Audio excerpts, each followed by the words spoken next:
Hey there, Heather, ho there. It's Jeff Cutter Diamond welcoming you to a brand new era in the sports catastrophe field. Today is Friday, January the 1st, 2021. It's a brand new year, and hopefully this year will be much better than the other year that preceded it and all that. So basically, this is the first video that will be made for the new sports catastrophe Discord page, where we'll be talking sports trivia. We'll be talking on this day. We'll be talking about a sports athlete's birthday and doing an article on it. And basically, we'll be chatting along and talking about things. So, anyway, 2020 has been a shit year for sports. So many sports celebrities have died. Now, of course, major disclaimer is that these people are who I think are super players and all that. A lot of you probably won't agree with me, but in the end, you got to try your best. So, the year got off to a crap start. On January the 1st, we lost two sports legends. First sports legend was Don Larson, who was 92, as you can see on the screenshot, 1956 World Series Perfecto.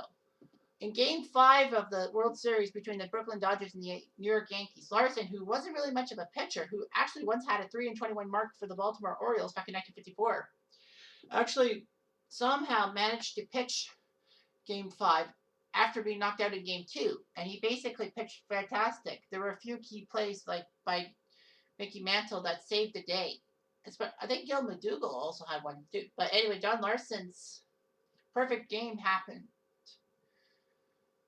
in 1956, and he was a hero. Of course, he would use his celebrity for bad things, and basically, he wasn't much of a pitcher. He was below 500, if memory serves me right. Now, the question on everyone's lips is he Hall of Fame worthy? No, he just had one good game. Also on January 1st was David Stern, who died at 79 years old, who was the NBA commissioner from 1984 to 2014. He was the one who basically, his first major role in the NBA was to announce that Hakeem Olajuwon would be drafted first overall by the Houston Rockets in the 1984 NBA draft. So basically, Stern was basically instrumental in helping get a better TV contract for the NBA. Although CBS did well with the NBA coverage, he managed to get NBC and, of course, later on ABC/ESPN to shell big bucks for the NBA and all that. He was basically making it more well known. David Stern is also remembered for his 1985 apparent fixing of the NBA draft lottery so that the New York Knicks could get the number one pick and get Patrick Ewing. 2 weeks later, on January 15th, Rocky Johnson died at age 75. People forget that Rocky Johnson, well, that was The Rock's dad. But people forget that Rocky Johnson was born in Canada. That's right. Rocky Johnson is Canadian born. So basically, a lot of things happened and all that. But, Rocky was part of the first black WWE team to win a tag team belt with Tony Atlas when they beat the Wild Samoans. It was amazing. The Rock's dad being a wrestler and all that, and The Rock basically following in his footsteps. Third generation. Rocky Johnson was second generational as his father-in-law, I guess his father-in-law, High Chief Peter Maivia, was in the WWE. And then January 26th became one of the worst days in NBA history, as Kobe Bryant died in a plane crash at age 41 on January 26th. One day after LeBron James broke his mark and became the third highest NBA scorer of all time, which was just ironic. And in Kobe's backyard of Pennsylvania, too. So anyway, Kobe was taking his team that included his oldest daughter, Gianna, out to a basketball tournament by helicopter. Unfortunately, there was a massive fog issue, and basically it crashed, robbing the world of a very good female player, Gianna Bryant, but also with Kobe being a freaking legend, an icon, and all that. What he did coming out of high school to play for the Lakers and all that, he didn't miss a beat, especially even in his rookie season when he won the slam dunk competition. But Kobe Bryant is basically the most iconic guy I ever known. And I'm a Raptor fan, but like Kobe was huge for the Lakers and all that, helping the Lakers get to their glory days in the 2000s and all that. So yeah, and he has the honor of having two numbers retired by the same team, 8 and 24. I'm surprised he changed his number throughout, halfway through his career. But anyway, yeah. February 16th was a bad day for Blue Jay fans like myself. Tony Fernandez, who was the best shortstop in Blue Jays history at age 50, died at age 57. He was an icon. Like, honestly. I mean, what other shortstop did Toronto have? Tulo was good when he was healthy. Manny Lee, bleh, no way, Jose. Bob Baylor, maybe. But anyway, Tony Fernandez was an icon for Toronto at the shortstop position. People forget that he has the record for most RBIs in a World Series by a shortstop at 9 in 1993, and he was supposed to be past his prime after the Blue Jays traded him to San Diego, and then San Diego traded him to the Nets, and then basically due to a few injuries by the Blue Jays, Dick Schofield, basically was traded from the Mets to the Blue Jays, and it worked out for Toronto. They needed a shortstop, and Tony Fernandez, 9 RBIs, like, freak, this guy was amazing. He had so many tours of duty with the Blue Jays. He even was there from 98 to 01, basically. And he was doing fantastic. Then March 6th came, and Henri Richard passed away. The Pocket Rocket at age 84. He was an icon, 11-time Stanley Cup champion. The most by any player in NHL history. Jean Beliveau has the most Stanley Cup wins, to his credit, but he did that as an executive. Henri Richard was not an executive. So basically, he was an icon.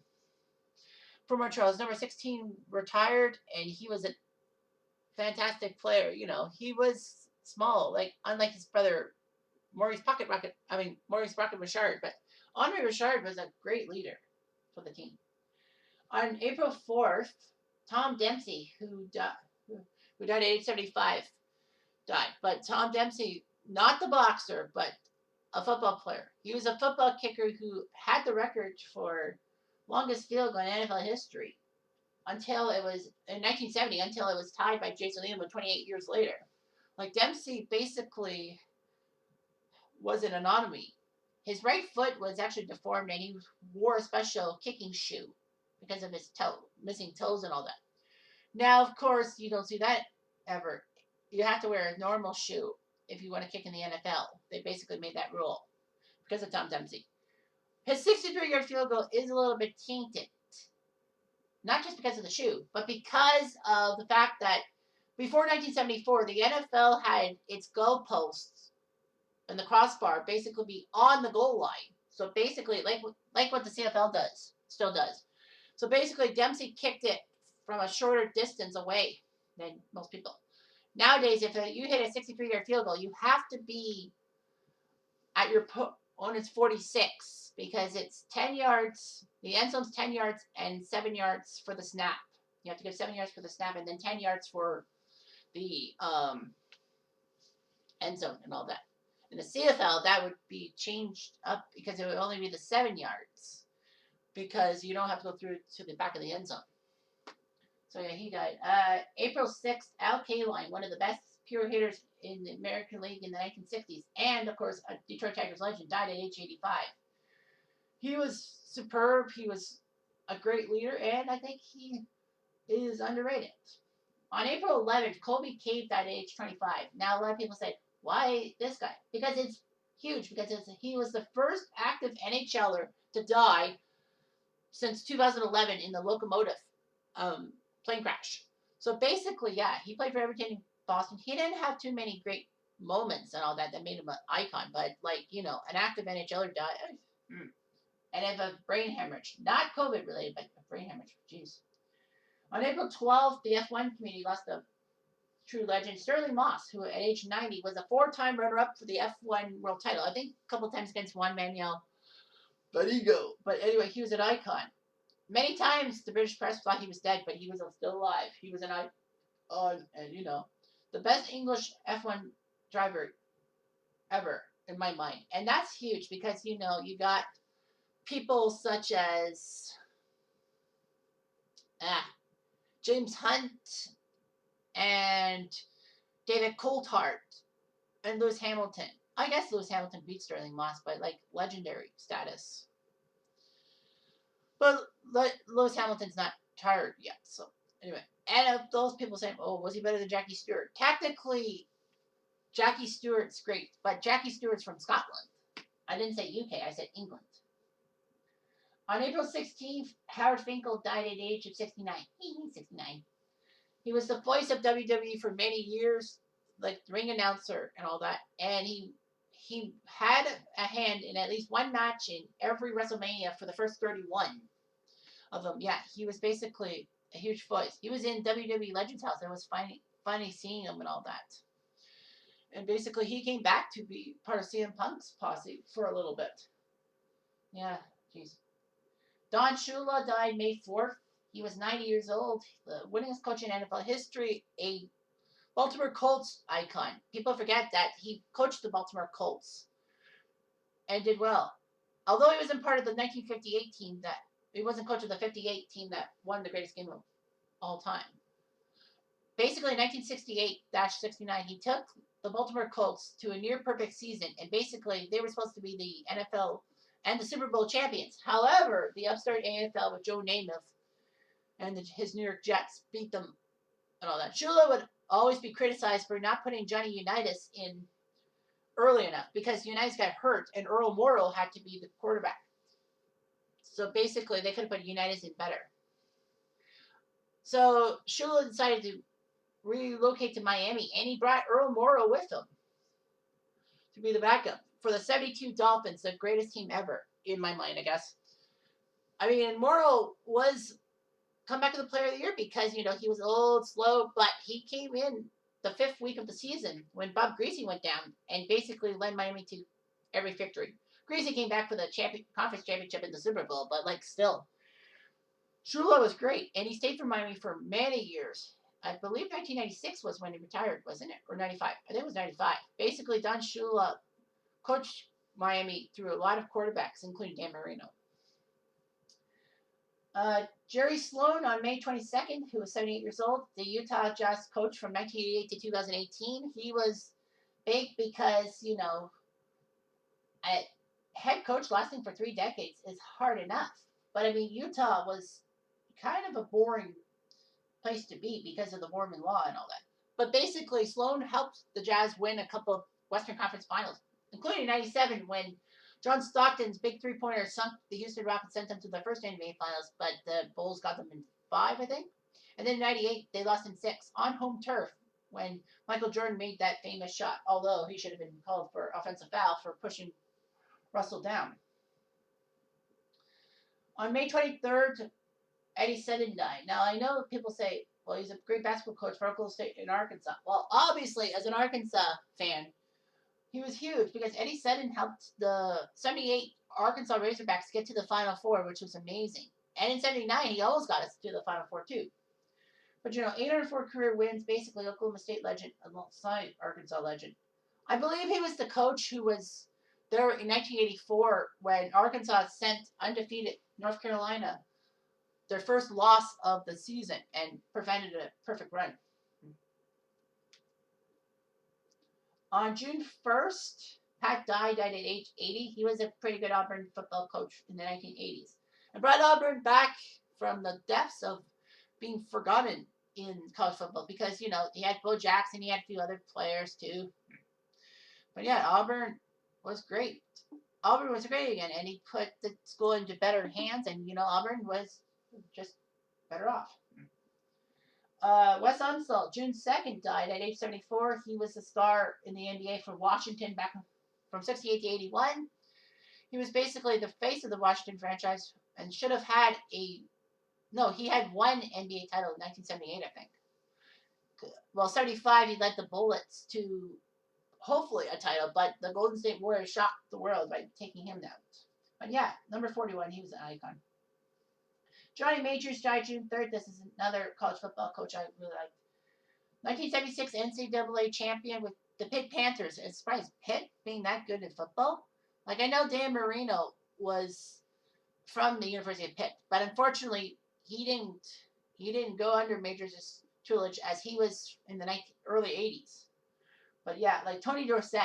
People forget Tony Dorsett went to the University of Pittsburgh. So Yeah, he coached Dorset to a Heisman Trophy and a national title, going undefeated, beating Georgia at the Georgia Dome, at the Sugar Bowl, sorry, at the Superdome. So yeah, and then he retired, and then 16 years later, he decided to coach Tennessee for a little bit and didn't do so much. July 10th, Jack Charlton died at age 85. England international.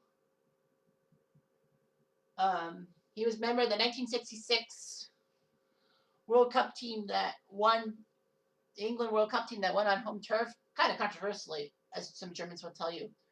Interesting enough, Peter Bonetti and Nabi Styles, who both were part of the 66 England team, died as well this year, so they got honorable mentions. But yeah, but Jack Charlton, he was the man. Bobby Charlton's older brother.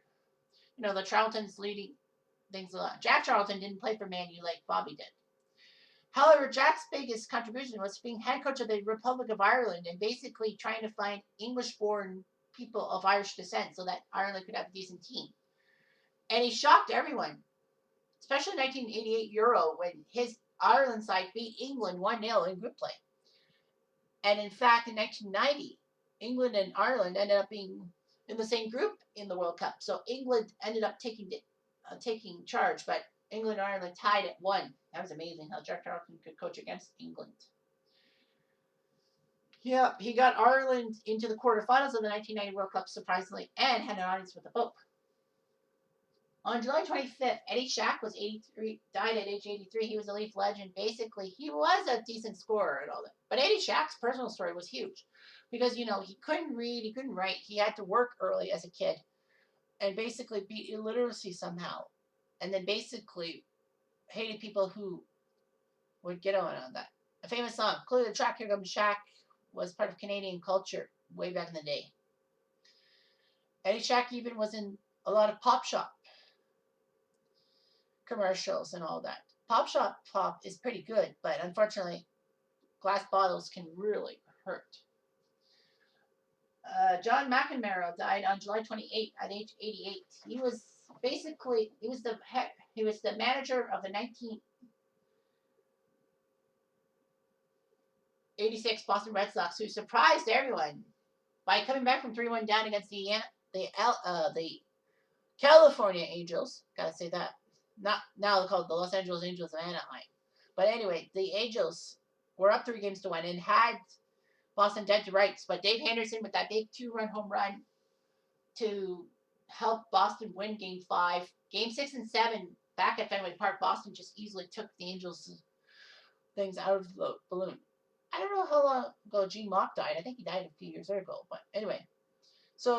Boston had a 3-2 series lead in Chase Stadium, and basically we all know about the Bill Buckner era and all that. But a lot of people say McNamara was basically full of himself because, Game 6, why was Buckner still in the field in the 10th inning? Because Buckner had ankle problems, ligament problems and all that. He had to wear high-top shoes that basically slow down his speed. And besides, every time Boston won a game in the full season, Buckner wasn't on the field for the last out. It was Dave Stapleton. And that was a big second-guess move that helped ever. Why did Buckner stay in the field? Why didn't Stapleton come out to be a defensive replacement? You can also blame Bob Stanley for throwing that wild pitch that tied the game, which led to Mookie's ball through Buckner's legs. On August 18th, Dale Hawerchuk, who was an icon in Winnipeg hockey circles when the first iteration of the Jets, he died at age 57 due to cancer and all that. It was shocking, Barry was upset because, he helped the Barry Colts in a front office role become a decent team. He was the number 1 overall pick by the Winnipeg Jets in 1981. Yeah, that's wrong. I apologize. The picture says 80, but if you can read it. But it's 81 because 1980 was when Winnipeg won on the final day, which meant Colorado got the number 1 pick. Sorry about that. But Dale Hawerchuk helped Winnipeg from that 80-81 season when they had an embarrassing, 30-game winless streak. But then they turned it around and actually in 81-82 got to the playoffs and shocked a lot of people. Hawerchuk was huge for Winnipeg. He was the star of the Winnipeg Jets in the 1980s, but then he got traded to Buffalo which sucked. But they got Phil Housley back. The Jets did. Havlicek was a decent player. And he's credited with scoring a famous overtime goal for Buffalo against Boston in '93 playoffs. However, it's been retroactively credited to Yuri Himalev. I feel bad for Havlicek. He got over 1,000 points, which was great. August 27th, one of the best college basketball coaches of all time died. Lute Olson, who was 85 years old. The Arizona basketball coach for a long time, got them to 5 Final Fours, which is amazing for a coach not named Wooden or Krzyzewski or Dean Smith. But Lute Olson was a fantastic head coach. And Arizona thrived, especially in the '97 Cardiac Cats, because they basically beat 3 number 1 seeds to get to the title game. Miles Simon, Jason Terry, Steve Kerr were under his tutelage. David Stoudemire, Salim Stoudemire, I think. But yeah, he was great for Arizona and all that. August 31st, John Thompson died at age 78. John Thompson Sr. As John Thompson was the legendary Georgetown head coach for many years, in the 1980s especially. It was hard to see, him lose 2 NCAA finals. 82 when Fred Brown accidentally passed it to the wrong guy, North Carolina James Worthy. And in 85 when his number 1 team, including Patrick Ewing, who would be the number 1 overall pick in the NBA draft, lost to Villanova, who shot nearly a perfect game. 78% Villanova had to go to with their shooting percentage to take down Georgetown. But in 1984, he did win the national title, so that was amazing. All that. And yes, he was the coach of Allen Iverson. So yeah. And Dikembe Mutombo and Alonzo Mourning. Yeah. Great guys. September 3rd, why did I say John? Tom Seaver, 75 years old. He passed away. He was the man. Tom Terrific for the New York Mets. I believe Atlanta signed him, and then basically they didn't come to an agreement on a contract. So basically he was put in, his name was put, teams were put in a hat, and the New York Mets ended up getting Tom Seaver's rights. And he helped the Mets go from sad sack to middle of the pack to very respectful, especially in 1969 when, after 8 years of horrible work, the New York Mets basically, won the World Series. Well, they did well. They won the NL East. They had to beat Atlanta in the NLCS, but basically, yeah, Seaver helped the Mets win the 1969 World Series, which was huge for the city of New York. He was a complete games and a wins eater, if you will. 1973, he helped the Mets get to the World Series, even though they were very crappy. But, they did good. The Mets only lost in Game 7 to the A's, which was shocking. Tom Seaver was huge. And then basically his salary demands allegedly pissed off Mets owner Donald Grant to the point that he basically needed to trade Tom Seaver. And he traded him in 1977 for a pair of nobodies. Well, Pat Zachary was decent. And then he got rid of Kingman, too. Basically, the Mets went down the hill very quickly. But the Mets picked him up in 1983, and he pitched a few years for them. Here's the funny thing. If Tom Seaver was on the World Series roster in 1986, he would have pitched against the Mets because Seaver was a player for the Boston Red Sox in '86. Chicago traded him to Boston. But, man, that would have been weird to see Tom Seaver in the World Series against his former team. And then another baseball legend died 3 days later. Lou Brock, 81 years old, one of the best stolen base kings of all time. He had 3,000 hits. He wasn't that good of an outfielder, unlike Curt Flood and all that. But Lou Brock was a decent player. And, of course, everyone knows about Brock Verbrugge, 1964. So, basically, that was a big trade. The Cubs couldn't handle Lou Brock's defensive woes, so they decided to trade him to St. Louis for Ernie Broggio and shore up their pitching. It didn't work, and Lou Brock helped the Cardinals come from behind to win the '64 NL pennant and got them to the '64 World Series where they beat the Yankees in Game 7. He also won another World Series in 1967 against the Red Sox. But in '68, they had a chance, but blew a 3-1 series lead to the Tigers. Lou Brock was a symbol. Road warrior Animal died on September 23rd at age 60, or James Laurinaitis, if you want to call him by his real name. Basically, the Road Warriors were one of the best tag teams in NWA and WCW history. WWE, not so much, but like they were icons and all that. Animal's brother John Laurinaitis is the executive vice president of talent relations for WWE, and basically his son got to be a Packer and Ram too. So like that's amazing. On the same day as Road Warrior Animal died, Gale Sayers, who was an icon for the Chicago Bears, died at age 77 years old. So he was great. All that Chicago had a great running back guy from the University of Kansas. He got 6 touchdowns in one game in 1965. Not all of them were running touchdowns. He got a few return touchdowns. By the way, before Christmas Day 2020, he was the last player to get 6 touchdowns in an NFL game. But Alvin Kamara is now a 6 touchdown guy too. So that was amazing. Gale Sayers was a great returner. He had a knee injury, and of course, the archaic surgeries at that time didn't help him out. But he pulled through after a few years of injury problems. He pulled through and did very well for himself. Although a lot of people said if sports medicine today would have been what it was in 1965, he would definitely be one of the greatest running backs of all time. And it didn't hurt that Gale Sayers' replacement was one Walter Payton. So yeah, Gale Sayers was fantastic. October 2nd, another St. Louis Cardinal of 64 and 67 and 68 died. It was Bob Gibson, who was 84 years old. His ERA in 1968 was amazing, 1.12. His scary ERA actually forced Major League Baseball to make some changes before 1969 and basically lower the pitcher's mound. With the pitcher's mound being higher, all that basically you couldn't see what he was throwing. So they made it a little more fair for hitters. But Bob Gibson was an icon. 17 Ks in Game 1 of the 1968 World Series, which is still a record, I believe. I mean, like, gosh, it's hard when a World Series pitcher gets to 10 strikeouts in one game. But, like, Bob Gibson was an icon in that series. I feel bad for him. He lost Game 7 in 1968. Thanks a lot, Kurt Flood. But yeah, Bob Gibson was intimidating. He was a great pitcher, and he was an icon for the St. Louis Cardinals. And I think he never pitched for another team other than the Cardinals, ever. And then 1 week later, another World Series, another member of the 1964 World Series died. And that was Whitey Ford, who died at age 91. Chairman of the board, they called him.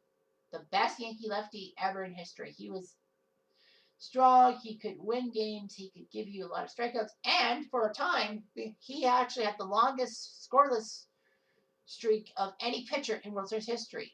That was beaten by Mo Rivera, but still, I mean, Whitey Ford was huge. Number 16 retired by the Yankees. He was mentioned in a Simpsons episode. Whitey Whackers for pretzels. And true story, Whitey Ford was actually the color commentator on the first ever Toronto Blue Jays broadcast in 1977 for CBC. Don Chevrier, also R.I.P., was the play-by-play guy, but Whitey Ford was the color commentator, not Tony Kulak, as many people think he was. But yeah, that was freaky. So yeah, Whitey Ford, great pitcher. October 12th, another baseball legend died. Joe Morgan, only 77 years old. Second baseman for the Big Red Machine and all that. He once went to Houston, but basically he was tired of the racism by his GM. And so Houston traded him to Cincy, and another lopsided trade that basically Cincy decided to give up Lee May to Houston because Houston needed some power hitters in their Astrodome, and that failed miserably. There were a few other pieces that helped Cincy out from the Houston trade. I think it was Geronimo? Cesar Geronimo also was there? I can't remember. But anyway, yeah, Joe Morgan was the second baseman for the Big Red Machine of 1975-76, one of the best two-year teams of all time. Like, his color commentating on ESPN broadcasts were fantastic. He had a great broadcasting career. He did have a final hurrah in a sense in 1982 by hitting a home run that sunk the Dodgers and gave Atlanta the NL West title. On October 27th, an icon in the inspiration department, Joey Moss, died. I can't remember his age, but Joey Moss was huge. Born with Down syndrome, he ended up being part of the Edmonton Oilers thanks to the fact that Wayne Gretzky once dated his sister, Vicky. So basically, he was a great equipment manager, and, you know, everyone laughed and loved the guy. He was a massive inspiration for the disabled community. He not only helped the Oilers out, he helped the Edmonton Eskimos out. And basically, yeah, it's hard to see, but, Joey Moss was an icon of the Oilers. Another inspirational thing, October 29th, Travis Roy, 45 years old, died. He was going to be a star for the Boston University Terriers in college hockey, but 14 seconds he got into his first shift, he got ran into the boards, and he suffered paralysis. But he never gave up. He was part of a foundation to help people recover from paralysis, and he was great. But I guess he died of the fact that he was kind of in a vegetative state. Like, his paralysis killed him. On November 8th, Howie Meeker died at age 97, which is amazing. Howie Meeker, 1947 Calder Trophy winner for Rookie of the Year, and a New Hamburg native. New Hamburg is closer to my hometown of Plattsville than Kitchener is. But yeah, New Hamburg, a lot of Kitchener people will know where New Hamburg is. But yeah, he even went to the predecessor to my high school, New Hamburg Vocational, which became Waterloo Larkspur District Secondary School. But Howie Meeker was great. He was decent. Even as a player, he was part of provincial politics, sitting in the Ontario House as provincial parliament member. But he was more known for his stuff after his career, basically his commentary and all that. He was one of the commentators for the 1975 Red Army Montreal game. And basically, he did Howie Meeker's hockey school, which was a Hockey Night in Canada staple for many years. He even joined TSN as an analyst and all that. So yeah, amazing. He was 97 years old. Jeez. On November 9th, Tom Heisen died at age 86. Boston number 15, he was one of the best Celtics of the 1960s. But he's more known for his color commentating work for Boston and Boston Celtics broadcast. He basically ripped into anyone and everyone, being a little bit of a homer for the Celtics, but he made sense at times. But yeah. On November 13th, Paul Hornung died at age 84. He was a Heisman Trophy winner for the Notre Dame Fighting Irish in 1956, which was strange because Notre Dame was shit. They were 2-8 that year. But yeah, Green Bay picked him up. He was one of the best runners around. He was part of the Gold Dust Twins duo with Jim Taylor in the 1960s for the Packers under Vince Lombardi. He was basically a playboy and all that. And, I think he played for the Packers all his career. I know Jim Taylor went to New Orleans to be part of the expansion Saints when they got in. But yeah, Paul Hornung was huge for Notre Dame football. He was the golden boy. And then 6 days later, on November 19th, Jake Scott died at age 75.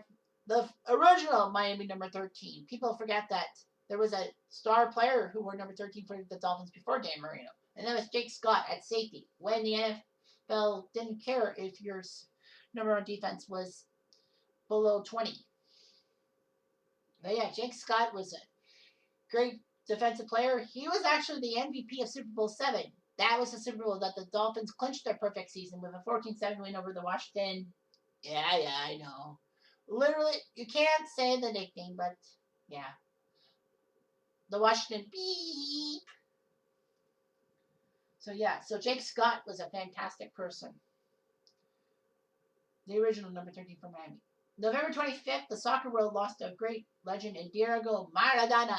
He was only 60 years old. He died of brain cancer or something. But yeah, Argentina number 10. He was the inspiration to Argentina back in the 1980s. He did take part in the 1978 World Cup he was part of the 78 World Cup squad for Argentina, but I don't think he really played in that World Cup. Basically, 82 and 86 and 90 and 94 were his golden times. International soccer, 82 not so much, but because of the Italian defender Claudio Gentili basically trying to rub his genitals on Maradona's leg. Maradona was like 5'6". So yeah, so basically Maradona in 86 helped Argentina win the World Cup. Of course, a little controversial against England with his hand of God goal. And obviously it had to be the hand because Peter Shilton was 6'3". And basically Maradona punched the ball above Shilton's head and all that. People remember that. But people also remember his second goal being one of epic work, going right through the England defense and basically scoring. That goal I liked. But, he cheated on us. That's pathetic. So, yeah. That was huge.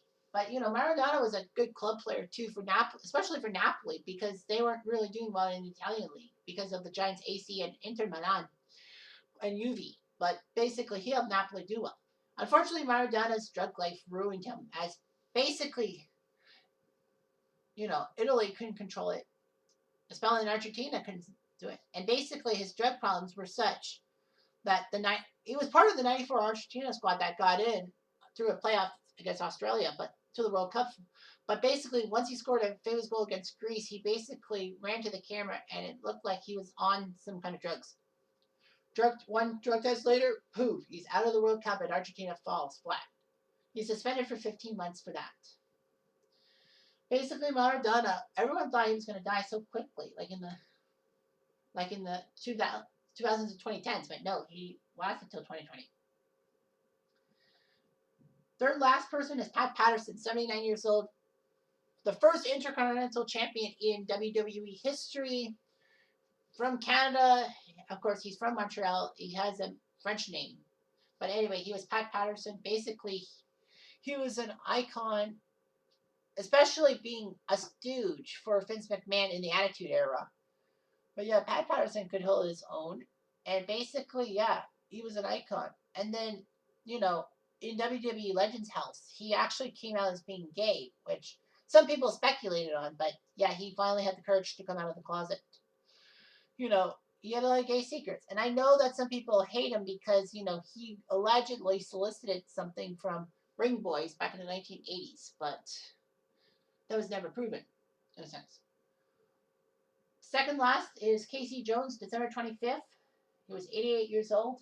Number 25, Celtics retired. He was a valued coach of the Boston Celtics for many years, especially in the 1980s, trying to help Larry Bird, Kevin McHale, Robert Parrish, Jerry Sichting, very old Bill Walton, Scott Wadman, and many other members of the 80s Celtics to prominence and all that.